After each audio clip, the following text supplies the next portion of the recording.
Now we're going to talk about something that's extremely important, and that is watering the battery of an electric forklift. It's a common mistake that people make. They rent them, they don't water them enough, or they water them too much. Either is bad, but I'd rather show you what we do. And this one here is pretty simple, easy to access. It's the sit-down type.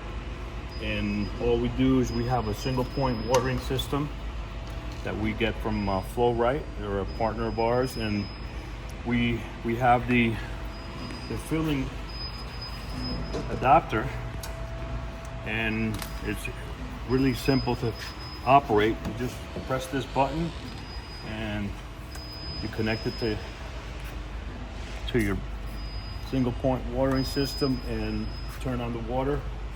And what's going to happen is when you turn it on, you'll see how the water, them balls are spinning. When they stop, it's an indication that all those valves are shutting. And once it's completely stopped, you know, like it is right now, we know that they're all full. So we shut it down.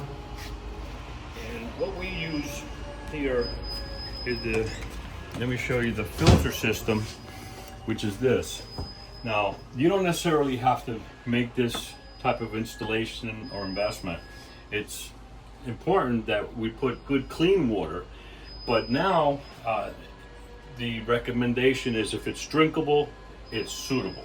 So I would just go with whatever tap water you have, as long as it's drinkable, but just make sure that you're getting water in the batteries, and hopefully that'll help the batteries to last a lot longer. Thanks for watching.